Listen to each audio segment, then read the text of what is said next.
மற்ற கண்ட்ரியில் வந்து பொண்ணுங்க மேலே கையை வச்சா என்ன நடக்கும்ட்டு தெரியும். எவனை கொல்லுவாங்க. துபாயெலாம் பார்த்துட்டிங்கன்னா கழுத்தை வெட்டி போடுவாங்க, அதுன்னு போடுவாங்க. தமிழ்நாட்டில் எதுவுமே பண்ணல. கவர்மெண்ட்டுக்கு வந்து ஒரு மெசேஜாக போவோம், இது மாதிரி கை வச்சா என்ன நடக்கணும், ஏதாவது ரூல் கொண்டு வாங்க அப்படின்ட்டு ஒரு மெசேஜ் கொடுத்துருக்காங்க.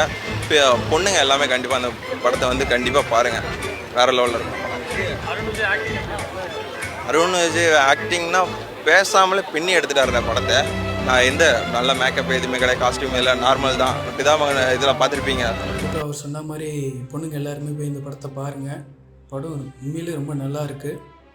அவர் இன்னொன்று விஷயம் சொன்னார், சூர்யா மிஸ் பண்ணியிருக்காங்க. சூர்யா நிஜமாலே இந்த படத்தை மிஸ் பண்ணிக்கிட்டார். இன்னொரு முக்கியமான விஷயம் இதில் என்ன சொல்லணும்னா, அந்த சொன்ன கண்ட்ரியோட பனிஷ்மெண்ட்ஸ், பொண்ணுங்க மேலே கையை வச்சா என்ன மாதிரி பனிஷ்மெண்ட்ஸ், என்ன மாதிரிலாம் ஒரு பிரச்சனை வரும், இந்த மாதிரி தப்பு இனிமேல் பண்ணக்கூடாதுன்னு நிறைய பேருக்கு தோணணும். அந்த மாதிரி பனிஷ்மெண்ட்ஸ் நம்ம கண்ட்ரிலையும் வரும்